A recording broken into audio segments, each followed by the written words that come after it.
Welcome to the MotUS Edge, where we celebrate business, primarily youth sports facility management, leadership, and motivation. Co-hosted by Stacy Rowe, Cole Stott, Kevin Brubaker, and Casey Jones. We are here to fill your cup with knowledge, laughter, affirmations, and comfort knowing that you're not alone. You can and will succeed with the MotUS Edge. Hey, and welcome to the MotUS Edge Podcast, where we talk about leadership, motivation, and all things cheerleading and dance business.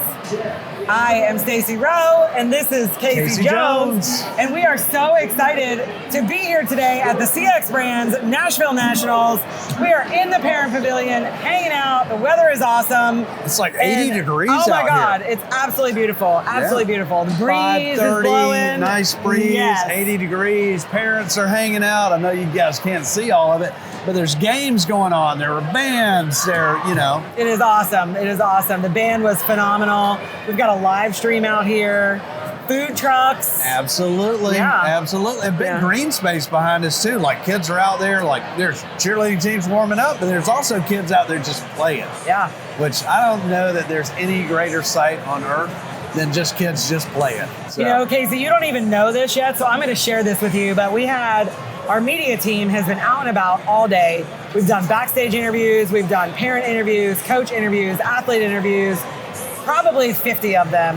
And the photographer said that almost every interview, people were talking about how much fun they were having and the vibe and how it feels like family here today, which I think is super cool. I think that's great. And I'm so glad that we paid extra for the nice weather this weekend. Yeah, me too. That was a great investment that we made there. Agree, 100%. Pretty awesome weekend. I love Nashville. Like, just coming up here and then, set up, and then Thursday night we got to, go hit Broadway for a little bit and enjoy some bands. It's amazing how much talent is in this one city. I know, it's really crazy, and it's so fun and awesome. I actually I'm looking at all the parents and the athletes and the coaches, like decked out in their cowboy hats and their cowboy boots, and every gym has their like little flavor of country cowboy, whatever, and I think it's freaking super cool and fun and awesome. I've been looking at the hats myself because I want myself a cowboy hat. But I got one. A couple years ago, I invested in a good one. I have learned that there are a lot of different kinds. There's a lot of different styles. And, man, some of these things can be pretty pricey. But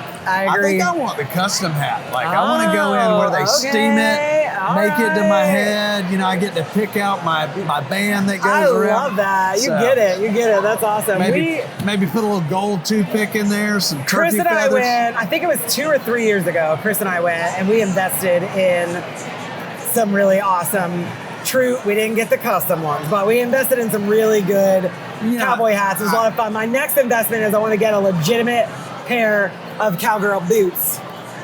I say custom because we're in an all-star competition. Custom routine, custom uniform, custom music. Like, of course we got to go get some custom hats. I know, it's crazy.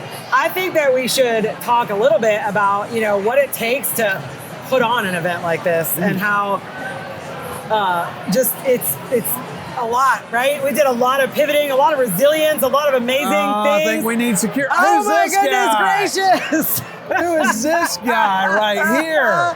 What's up, Lucky? What's up, Lucky? Hey, man. Lucky's here. This is so cool. I think we should do an interview with Lucky. I think we should do an interview with Lucky. Oh, Lucky's going to get a chair. Get a chair. Right here, Lucky. Yeah. Perfect. Love it. So, Lucky, do you love all things CheerExpo? Does Lucky love all things CheerExpo? Let's see. Lucky says Boom. yes. Boom. I love it. I love it.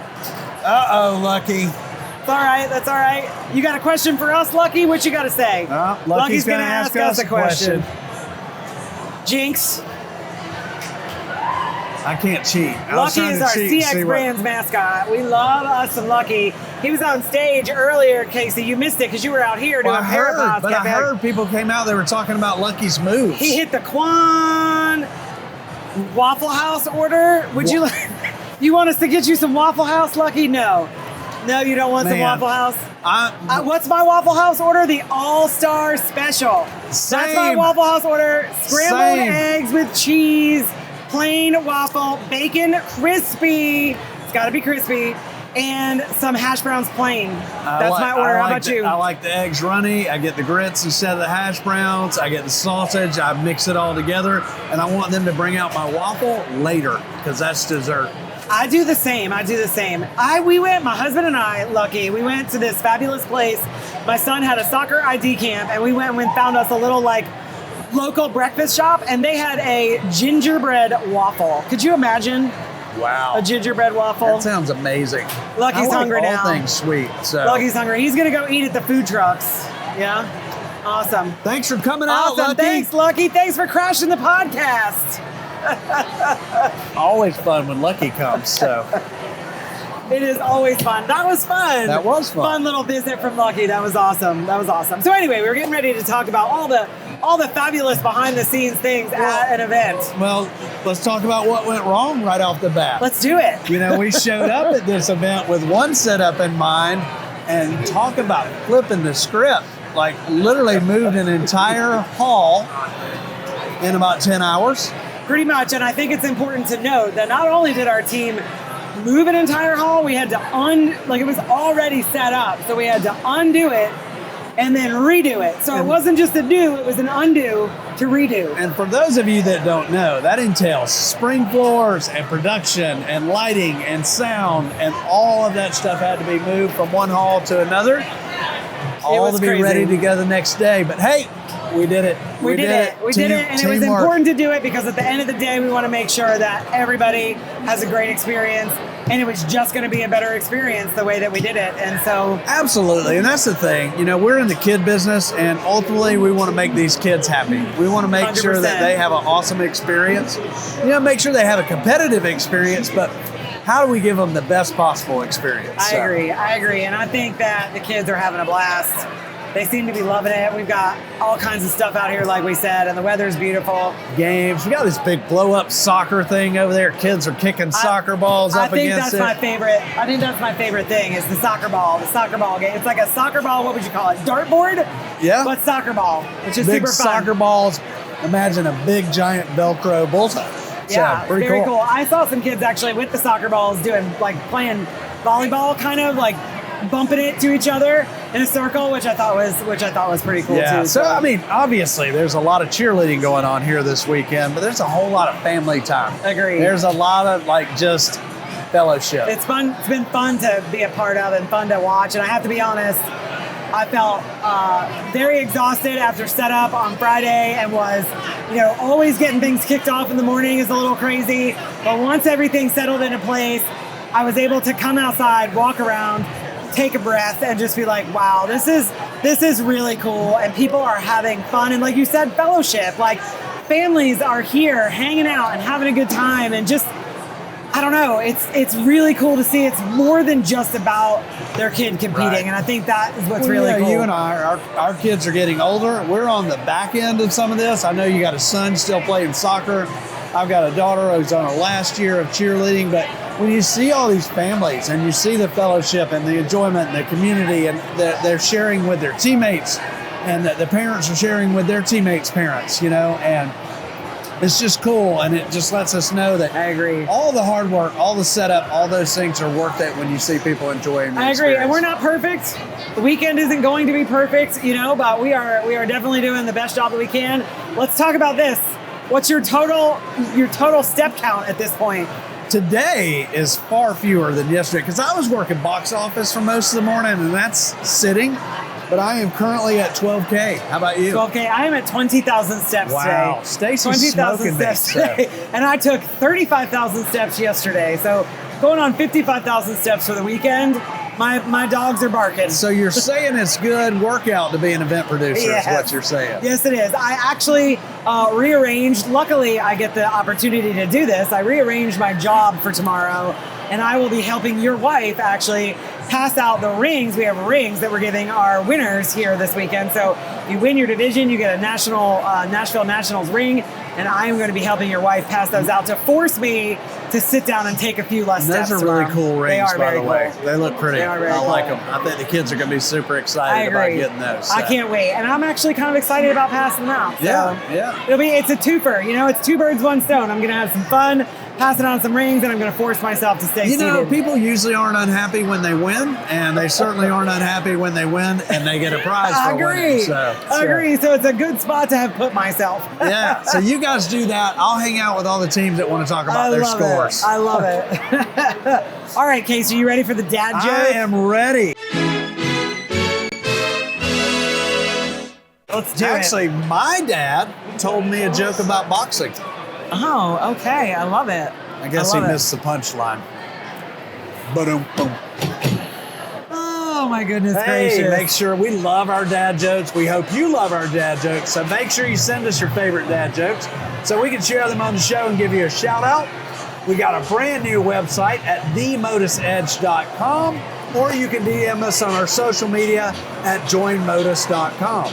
So we're going to take a second and tell you about CX Brands. CX Brands rocks.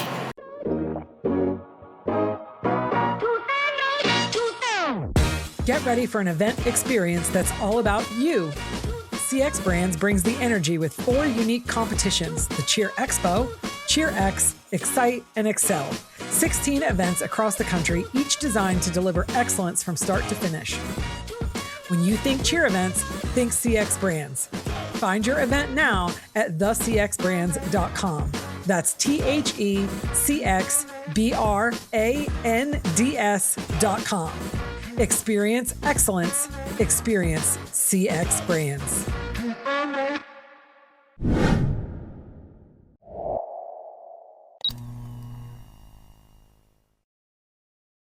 All right, time for some not so rapid fire. Not so rapid fire. Not so rapid fire questions, because Casey always likes to slow down. I'm a talker. It's all right. I'm a talker. It's all right. It's all right. We got time. And the weather's beautiful. As soon as this is over, I got to go back inside and start sweating again. So you take all the time you want today, Casey. I don't think I'm going back inside. I think I'm staying out here the rest of the day. It's too nice. I think I might do the same thing too. So let's do it. I love it. All right. Would you rather play Clue or Monopoly? Monopoly all day long. That is a game that I played as a kid. And sometimes everyone makes up their own Monopoly rules. You know, there are the rules, and then there's your own rules. It's like spades. You gotta clarify the house rules before you get started, right? When you play spades. When you can win $1 million in free by landing on free parking, then you know you've created your own rules. So, right. So. I really love Monopoly, but I was always a huge Clue fan. I loved Clue. So, all right, I know that you're a reader. You know the answer to this. So. Would you rather? I might have set you up. I'm not gonna lie.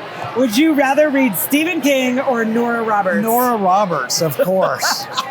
Y'all, I think I've let this secret out of the bag before, but Casey loves a good romance novel. Love. My wife makes fun. I'm reading and some of the sad ones, and then I'm crying, and she's like laughing at me. Heather's off in the distance watching us record this podcast, and she just said he cries when he reads them. I do. I know you cried like a baby when you read Keeping Janie. I did cry. I cried the other day at, oh my goodness, there was another book. I can't remember the name, but I was literally sobbing at the end. I was like, how did the author write this? It was, what was it, The Last Page or something. But my goodness, it was so... The Last Letter. Sorry. The Last Letter. All right, I'll have to check that out. Have you read The Nightingale yet? No. Okay, you need to read The Nightingale by Kristen Hanna. I'll text it to you so you don't forget. All right. It's great. But anyway, I got to tell you a fun story about Keeping Janie. So my friend, Steph Cuddy, told her friend, her friend had just read The Nightingale, actually, and was like, I need a better book that's just, not a better book, because that's an amazing book. She said, I need a book that's a little more light and fun. That one was really like heavy, and I want something that's more light and fun. So my friend was like, oh, you need to read S.R. Fabrico's, Southport series. Start with Call Her Janie. That's the first book. So she reads it. She's like, this is great. I love it. Whatever. She reads Keeping Janie. And then she texts my friend. And she's like, this was not the light and happy book that I was looking for. Like, how did she write that? I can't believe she did that to us. So for those of you that don't know, Stacy, S.R. Fabrico, is an awesome author, and she has written this series. Yep. And the same thing happened. So my wife was ahead of me, my wife isn't nearly as big a reader, but she read your books and loved them. Got to book number 2, and she's like, "You got to call Stacy and tell her I'm mad at her. Like I don't like this ending." And then I did, and Stacy was like, "Gotta read book 3. You gotta read book 3. Book 3 wraps it all up, and doesn't it? It does wrap it up. It does. It does. Make sure you check it out. Rapid fire, really slow. Okay, who's your favorite, Iron Man or Captain America? Superman. Superman. Well, that's not one of the choices. I guess of the 2 choices, who's your favorite? I'm gonna go Captain America. Captain America. So Iron Man is actually my favorite superhero of all time. I love that he is brains over superhero. We've got the wind blowing like crazy. So if y'all are watching the YouTube video and you see the MotUS sign flapping around behind us, it's part of the production. The wind is gusting. Yes, it's part of the production. It is. I love it. We ordered that up so to make it wind blown look like, So I put this question in here for you because of the typical rapid fire. So if you had a time machine, would you fix your past mistakes or rather see your future? I would totally fix my past mistakes. There's a couple things in life that, I would take back and do differently if I had to do it over again. And not to better me, but to better somebody else that I hurt or situations like that, I can deal with my own troubles, but if I could have made better decisions to help others, but I don't want to know the future, to be honest with you. I don't either. Yeah. I don't either. I would definitely want to go to the past as well. I don't think I would want to see what was in the future. No. I want to experience it and know it. And honestly, even if you were to see it, you still don't know that's I believe that your future could take any path. So just because you see it, that's the trajectory you're on right now. But something I believe could change that. Right. I don't know. I agree. I just want to see it. I want to see it as I live it. Absolutely. All right. I'm with you. Final question. What is the best piece of advice you've ever received? The best piece of advice I've ever received. Well, I think it kind of goes, I've shared this before, one of my favorite quotes, and I don't know the exact quote, but it's an Einstein quote, but I had a friend one time and he would just repeat this. He would say it over and over. You can't fix a broken brain with a broken brain. So anytime I was dealing with something mentally or struggling with something, his message meant to get outside of myself and to ask somebody else for help. Because if I could figure it out on my own, I would have already done that. Right. And that's just a constant reminder that I remind myself and people around me of I think that the best thing we can do in life is ask others for help. I agree. I received a piece I don't know if this is the best piece of advice, but I use it a lot. It's don't let your highs get too high and your lows get too low. Try to stay, keep it all in perspective, kind of stay even. So I think about that piece of advice I was given a lot, and it's helped me a lot for sure. So we did get some questions from the crowd today, I think. Yeah, it looks like we got one from Kevin from Texas. So when you step back and look at the bigger picture of the sport at events like this, what gives you the most hope for where cheerleading is headed?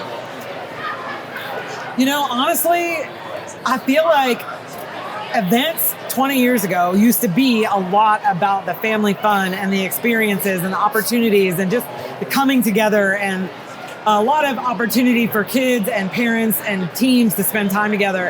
And I think this sport has kind of gotten away from that. And as I sit here and I look at this event, I'm so proud to have created a moment for parents and kids to really enjoy themselves and have a lot of community here this weekend. So that gives me hope that maybe we can continue driving those fun family feel type of things at our events. I agree. And those are things, as we get older, or I get older, I know you're not aging, but as I get older, I'm definitely not aging. It's easy to look back and go, man, I wish things were exactly like this. And I remember the days and really early in the business, and moms would show up at the competition and watch every single team and try to judge it and write it out and then trying to guess how it was, and that doesn't seem to be as much anymore. But like you said, just sitting out here and looking at all that, I'm watching right now, there's kids playing games and kids dancing, and there's large groups of parents that are communicating with each other, and we're outside in beautiful Nashville.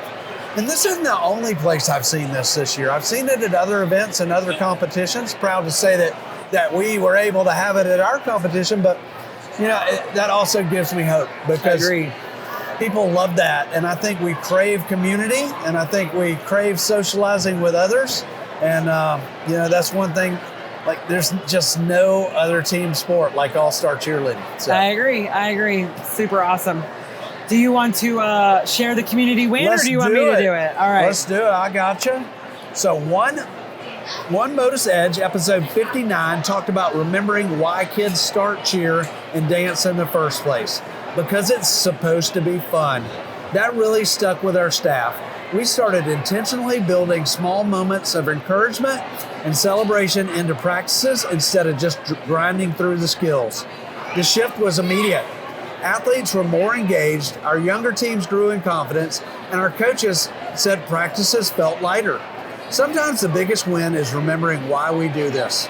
And that's from a cheer coach and a MotUS Edge listener. That's awesome. I really enjoyed, I don't know how you feel about it, but obviously, coming into 2026, we switched up our podcast. Who knows what we'll do in 2027? We'll switch it up again, but I've really enjoyed collecting those over this last year and being able to share them. I think it's been kind of fun. I agree. And I agree with this listener because it is so much about the fun for the kids. That's the thing. We're competing. And when you compete, you want to win, and I think you should want to win. But what happens when you don't win? We can't guarantee. When you go and you compete at these, you can't guarantee what the judges are going to write down. Agree. You can't guarantee if an athlete's sick or something happens, like all of those things. But you can guarantee how you deal with it. You can guarantee that you're having fun and you're creating a great environment for the kids. Speaking of guarantees like that, we had a handful of athletes who weren't able to get here yesterday because their flights were canceled or rerouted or rearranged. We even had a judge that traveled all through the night and finally basically just got to the venue just in time. And we had to rearrange all of their routines to make sure that they could, still compete. So I think that it's important to, do all of those things so that we can make those things happen for the kids and get them to their routines on time and do all that we can to ensure that they have that, great experience. When the kids work hard, the parents work hard. People sacrifice to do this sport. They sacrifice with their time. They make financial sacrifices. So that's the thing I look at. What are all the wins you get? And is that value there? And to me, it's absolutely there because my kids have grown up in this. I do see a tremendous amount of value for our family, for our kids, for the life skills they're learning, and it's just a wonderful, wonderful sport. I agree. I love it. We have a review from Mark L. He's a cheer coach in South Carolina. I started listening to the MotUS Edge podcast during competition season last year, and it quickly became one of my favorites. The conversations are honest, the advice is practical, and it's clear the hosts really care about helping coaches and gym owners grow. It's one of the podcasts in our industry that I recommend to other gym owners, which I think is pretty awesome. Thanks, Mark. I think that's pretty awesome too, because yet we're not getting paid too much for these podcasts. No. But that in and of itself is payment. I love it. From it I agree. That is something that I know is important to you and I both.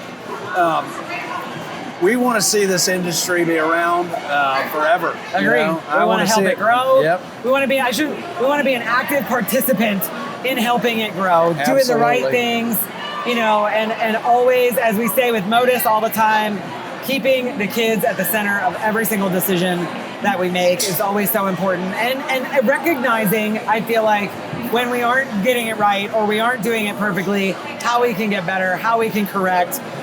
Because I think that's important. We don't know everything and we're going to make mistakes.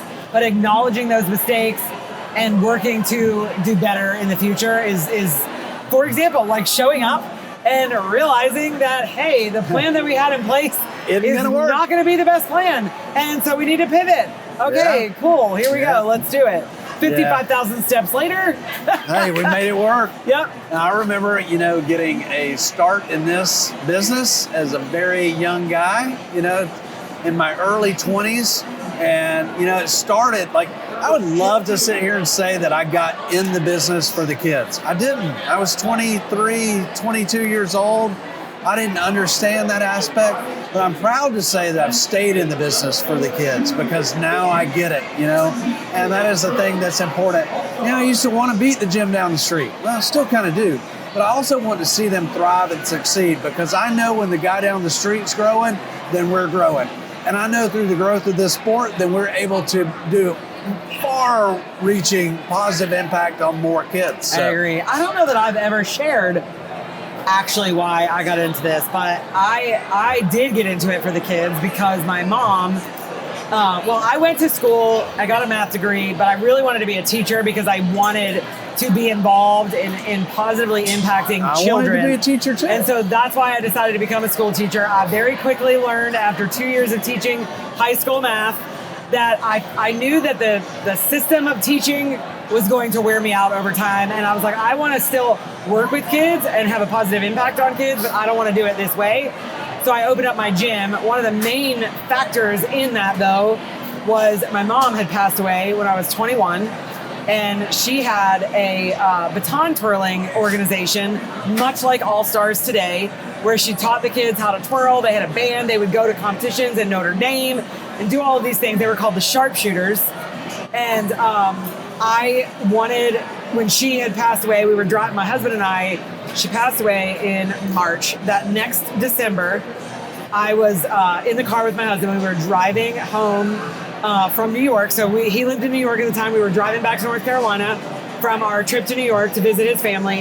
And this was the first time we were young. And this was the first time he realized, like, who he was married to, because I feel like there's been a lot of things along the way. He didn't know what he was getting into. No, he didn't. But I said to him, as he was dragging floors across here yesterday, he was still probably thinking that. Pretty much. So I said to him, I looked over at him and I said, honey, I said, I think I want to quit my job as a teacher and I want to open up a cheer gym in our town in Clayton, North Carolina. And at this time, like, they didn't exist really. I think there were 3 other gyms in the whole state of North Carolina. You know, you could probably, I don't know, there's probably 200 total across the country, if that. And he was like, you're crazy. And I'm like, this is what I want to do. My mom, you know, I was like, my mom did this whole sharpshooters thing with the baton twirlers. And I want to honor her, and I want to open up this facility, and I want to make an impact on kids the way that I want to make an impact on kids, and not have to deal with all the red tape of, you know, that's pretty cool, public schools. And he said I was crazy, and I'm like, I realized I was 23 years old at the time. Actually, I lied. I was 22 at the time because my mom died when I was 21, so I was 22. And he thought I was nuts because this didn't exist. Well, you were, but it's okay. It worked out. And in June of that next year, we opened up the gym. And at one point we had, you know, I don't know, by 2004, probably we had 400 All-Stars and like 600 class kids. And that's anyway, cool. and always working with the kids is like, it's my favorite part of it all. I too wanted to be a school teacher. I was an English major, even though I don't write good or speak real good, you know. I was an English major, and I did my student teaching, and I quickly realized, I was like, I'm not going to be able to teach the way I want to teach. And God bless school teachers. They are 100%. If you're a school teacher and you're listening, or you know a school teacher, thank them. But that's also impacted me in our gym and the way that I feel like that our coaches in our gym are able to coach their teams. Because I came to realize, like, not everyone could teach exactly how the state of Georgia wanted you to teach, or whatever state it may be, and not every kid learns the same. So we welcome that in our gym of being able to, you know, coach a team within reason in the way that you want to, and the way that you find works best for you. So I think it's kind of an extension, you know, for both of us. We wanted to teach kids, and that's what we're doing. We're just doing it in a different way. I love it. And we're going to keep doing it. Let's do it. Boom. Thank you guys so much. I hope that you've enjoyed our MotUS Edge podcast live from the CheerExpo Nashville Nationals outside in this beautiful weather. It's been wonderful. Make sure to keep tuning in. Be sure to subscribe to our YouTube channel at the MotUS Edge and check out our video shorts, like and comment. We always love to hear from you. Give us a follow on Instagram, Facebook, and X at Join MotUS, or TikTok and LinkedIn at the MotUS Edge. Go to our new website, themotusedge.com. There's all kinds of awesome stuff on there. You can find all of our episodes. Be sure to check that out. Follow us wherever you listen to your podcast. And if you like what we're doing and you want to hear more, leave us a review and tell all of your friends. Everybody. Tell them all. And if you are a gym owner, join the movement today. Thank you all so much for tuning in, and we're excited for you to have the MotUS Edge. Thank you for listening to the MotUS Edge. We hope you had a blast. Join us next week for more on business, leadership, and motivation. Subscribe and follow the show where you get your podcasts. Subscribe to our newsletter at joinmotus.com. The MotUS Edge podcast is produced by ClantonCreative.com.